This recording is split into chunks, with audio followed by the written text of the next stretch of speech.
Hello my dear student, welcome to ICC online lecture. देखिए, आज का हमारा टॉपिक है व्हीटस्टोन ब्रिज।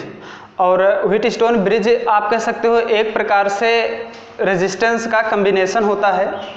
देखते हैं इसमें व्हीटस्टोन ब्रिज। ये देखिए, इंग्लैंड के साइंटिस्ट चार्ल्स व्हीटस्टोन एक विशेष प्रकार के परिपथ में 4 प्रतिरोधों को लगाकर एक अज्ञात प्रतिरोध का मान ज्ञात किए और उसी को कहा गया व्हीटस्टोन सेतु।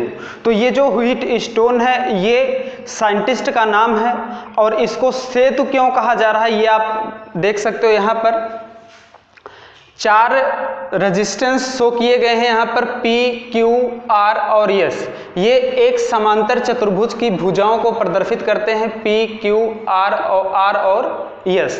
तो इसमें देख लीजिए, आप कह सकते हो कि जैसे देख लीजिए, इसके एक विकर्ण AC से एक बैटरी एडजस्ट किया गया है और करंट यहाँ से फ्लो किया जा रहा है। जब कुंजी K1 को ऑन करते हैं तो करंट का फ्लो इसमें होता है और ये करंट जो आई है ये यहाँ से 2 पार्ट में डिवाइड होती है। सपोज मान लेते हैं कि इसमें करंट I1 है और इसमें करंट I2 है। अब यहाँ पर देख लीजिए, जो BD है यानी समांतर चतुर्भुज का जो दूसरा विकर्ण है, इनके सिरों से हम गैल्वेनोमीटर जोड़कर एक दूसरे की एडजस्ट करके जो है एक कह सकते हो सेतु का निर्माण कर देते हैं। सेतु का मतलब आप कह सकते हो कि यहाँ से जैसे देख लीजिए 2 नहरें निकली हुई हैं और फिर नहर इस तरह से जा रही आगे और इसके बीचों बीच एक पुल बना दिया गया, एक सेतु बना दिया गया। तो इसी सिस्टम को कह दिया गया पूरा मिला के व्हीटस्टोन सेतु। और फिर ये आगे दोनों नहरें फी पॉइंट पर मिल जाती हैं और यहाँ पर टोटल करंट हमको मिल जाता है I। आप कह सकते हो कि जितना पानी यहाँ से जा रहा था, यहाँ से देख लीजिए 2 भागों में डिवाइड हुआ और नहरों का पानी फिर यहाँ पर मिल गया। तो आप कह सकते हो धारा इस तरह से कुछ यहाँ पर मिला है। अब देखिए, जब K1 कुंजी को ऑन करते हैं तब सर्किट में करंट का फ्लो होता है, लेकिन अगर K2 को ऑन करते हैं तो एक विशेष प्रकार की व्यवस्था में ये जो है, ये जरूरी नहीं है कि इसको हम लोग ऑन करें और इसमें करंट का फ्लो ना हो सकता है, तब भी व्हीटस्टोन सेतु कहलाएगा। लेकिन एक विशेष स्थिति आती है कि अगर इसको हम लोग ऑन कर देते हैं तो इसमें यानी BD में धारा का प्रवाह नहीं होता। BD में धारा का प्रवाह अगर नहीं हो रहा है तो उस सेतु को हम लोग बोलते हैं संतुलित सेतु, बैलेंस्ड ब्रिज बोला जाता है, बैलेंस व्हीटस्टोन ब्रिज। लेकिन अगर यहाँ पर करंट का फ्लो हो रहा है तो ये जो हमारा ब्रिज है ये बैलेंस नहीं है, वो आपका अनबैलेंस्ड ब्रिज है। जो व्हीटस्टोन थे वो बैलेंस्ड ब्रिज बनाकर जो है आप कह सकते हो कि अज्ञात रेजिस्टेंस की वैल्यू को फाइंड किए थे।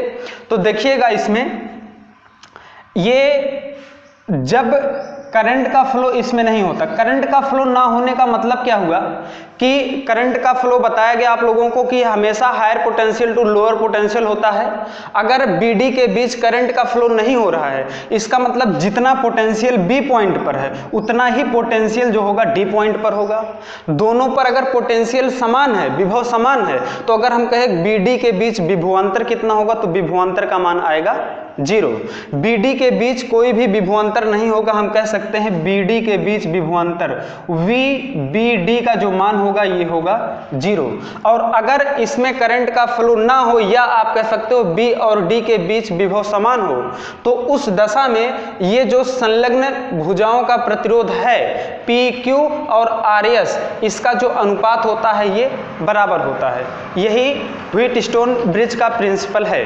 तो देखिएगा, इसमें हम लोग कह सकते हैं कि यदि BD के बीच कोई धारा प्रवाहित ना हो, कुंजी K2 को ऑन करने के बाद भी BD के बीच कोई धारा प्रवाहित ना हो, तो उस दशा में P/Q बराबर R/ यस ये लिख सकते हैं। PQ संलग्न भुजाओं का प्रतिरोध और RS देख लीजिए यहाँ पर संलग्न भुजाओं का प्रतिरोध दिया गया है। और आसानी से अगर हमें पूरे सर्किट का कह सकते हो कि इक्विवेलेंट रेजिस्टेंस फाइंड करना हो तो इसमें कोई भी करंट का फ्लो नहीं हो रहा है। इसका मतलब अगर यहाँ पर कोई भी रेजिस्टेंस शो भी किया जाए तो इस रेजिस्टेंस में करंट का फ्लो नहीं है, तो इस बीच वाले रेजिस्टेंस को या कह सकते हो कि इसको हम लोग प्रभावहीन मान लेंगे, इसका कोई भी प्रभाव नहीं पड़ेगा परिपथ में। और ये दोनों श्रेणी क्रम में, ये दोनों श्रेणी क्रम में, उसके बाद समांतर क्रम में करके हम पूरे परिपथ का इक्विवेलेंट रेजिस्टेंस फाइंड कर सकते हैं। फिर इसमें देख लीजिए, अगर प्रूफ की बात करते हैं तो किरचॉफ्स लॉ से हम लोग ये प्रूफ कर सकते हैं कि P/Q = R/S किस तरह से हो रहा है। अगर हम बात करते हैं ABDA की, एक पास देख लीजिए हमारा ये बन रहा है और एक क्लोज्ड पाथ आपका ये है। तो अगर हम पहले लूप में लेते हैं, पहले लूप में किरचॉफ का नियम लगाते हैं, देखिएगा इसमें कोई भी धारा प्रवाहित नहीं हो रही है, संतुलित के लिए बताया जा रहा है, संतुलित ब्रिज के लिए इसमें कोई भी धारा प्रवाहित नहीं हो रही है। तो इसमें देख लीजिए AB में हम लोग लिख लेते हैं लूप ABDA में किरचॉफ का नियम लगाने पर, किरचॉफ का नियम लगाते हैं, यहाँ पर देख लीजिए रेजिस्टेंस है P और करंट है I1, लिख सकते हैं P/I1 करंट की डायरेक्शन में है तो इसकी वैल्यू पॉजिटिव लिए। और फिर यहाँ से आते ही इसमें कोई भी करंट नहीं है, कोई भी रेजिस्टेंस नहीं है। अगर रेजिस्टेंस है भी तो करंट ना होने के वजह से पूरा मान 0 होगा। और DA की तरफ जब जाते हैं तो अब देख लीजिए करंट की अपोजिट डायरेक्शन में हम लोग जा रहे हैं, करंट की डायरेक्शन ये है और हम इस साइड में जा रहे हैं, तो यहाँ पर हो जाएगा माइनस I2R बराबर इस पूरे पास में, ये जो पहला पास हम लोग ले रहे हैं इसमें कोई भी सेल नहीं लगा है, और अगर कोई भी सेल नहीं लगा है तो ये बराबर हो जाएगा 0 के। अब यहाँ से हम लोग लिख सकते हैं P/I1 बराबर R/I2, इतना लिख सकते हैं। इसको लिख लेते हैं इक्वेशन नंबर फर्स्ट। अब देख लीजिए, लेते हैं लूप, अगला लूप लेते हैं लूप BCDB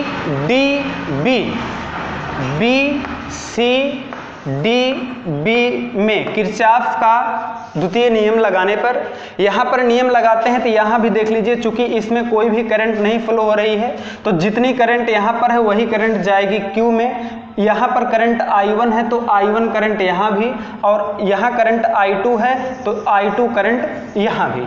अब यहाँ का रेजिस्टेंस Q है तो हो जाएगा आपका I1Q। देखिए यहाँ पर हो जाएगा I1Q बराबर यहाँ पर देखिए इस तरह से हम लोग लूप लिए हैं। अब की बार फिर करंट के अपोजिट डायरेक्शन में है तो यहाँ हो जाएगा माइनस करंट है I2, रेजिस्टेंस है यस I2 बराबर इस पास में भी कोई बैटरी नहीं लगी है तो जो EMF होगा EMF हो जाएगा 0।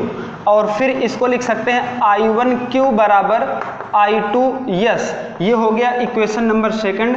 फर्स्ट और सेकंड इक्वेशन से हम लोग देख सकते हैं, भाग कर लेते हैं, हमको मिलेगा P/I1 बटे Q/I1 बराबर यहाँ पर R/I2 बटे यहाँ पर I2।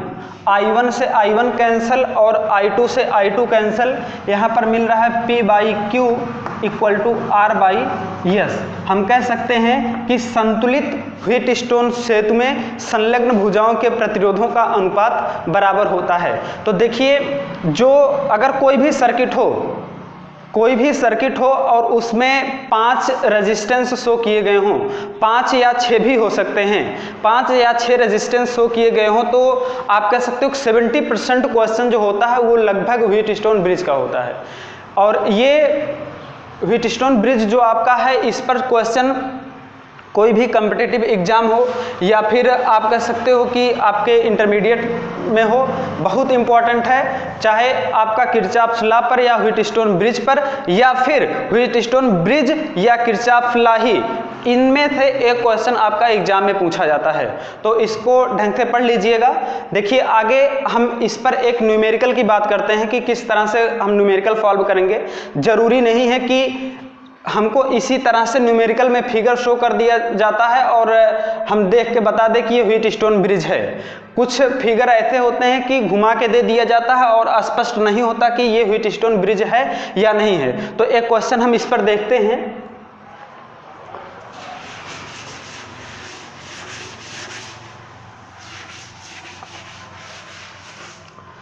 देखिए कुछ क्वेश्चन इस तरह से लेते हैं। एक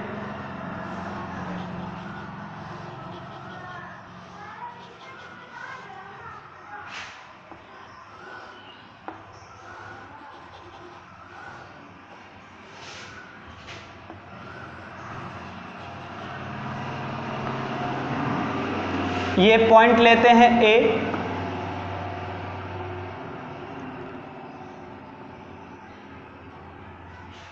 और ये पॉइंट लेते हैं सी, इसको ले लेते हैं बी और इसको ले लेते हैं डी, और यहाँ पर ए पॉइंट है। ए और सी से अभी आप लोग पढ़े थे कि एक बैटरी को एडजस्ट किया गया था कुछ इस तरह से, माइनस प्लस, यहाँ आप कुंजी शो करना चाहो तो शो कर सकते हो। ये आपका जितने भी रेजिस्टेंस लगे हैं सबका रेजिस्टेंस मान लेते हैं कि चलिए आर है, आर, यहाँ पर भी आर, यहाँ पर भी आर और यहाँ पर भी आर। आपसे कह दिया जाए कि ए और सी के बीच तुल्य प्रतिरोध ज्ञात कीजिए, तो आपको ये देखना क्या ये व्हीटस्टोन ब्रिज बन रहा है। और व्हीटस्टोन ब्रिज में हम लोग पढ़ चुके हैं कि उसमें 4 समांतर चतुर्भुज की भुजाओं के रूप में प्रतिरोधों को प्रदर्शित किया जाता था। अब इसमें अगर हम लोग देखते हैं कि 4 समांतर चतुर्भुज की 4 भुजाओं के रूप में ये आर प्रदर्शित किस तरह से करते हैं। देखिए एक पॉइंट हमारा था ए और एक पॉइंट लिए थे सी, यहाँ पर बी था, यहाँ पर डी था, भी जब व्हीटस्टोन ब्रिज पढ़े थे। इस सर्किट में देखिए ए पॉइंट को हम लोग यहाँ पर ले लिए, ए पॉइंट ले लिए। अब देखते हैं कि ए पॉइंट से कौन कौन सा रेजिस्टेंस जुड़ा है। देखिए ए पॉइंट से एक रेजिस्टेंस जुड़ा है और ये कहाँ तक गया है, डी पॉइंट तक। तो हम यहाँ से उठाते हैं और ले जाते हैं एक रेजिस्टेंस जोड़कर डी पॉइंट तक, डी पॉइंट हो गया। और फिर देखिए यहाँ पर बी है, ये जो बी सिरा है, बी सिरा भी आपका कहाँ से गया है, ए तक गया है ना। अब इसको हम लोग कह सकते हैं, कहीं पर बी लेते हैं और ए से एक रेजिस्टेंस हमारा गया है कहाँ तक, बी तक गया है। और फिर देखिए सी से एक रेजिस्टेंस लिया गया है और वो गया है कहाँ तक, बी तक गया है। तो हम सी लेते हैं, यहाँ से एक रेजिस्टेंस शो किया गया है बी तक, और फिर सी से ही एक रेजिस्टेंस और देख लीजिए, ये वाला, ये जुड़ा है कहाँ से, डी तक। तो यहाँ सी था, इसको ले लेते हैं आगे, ये डी तक।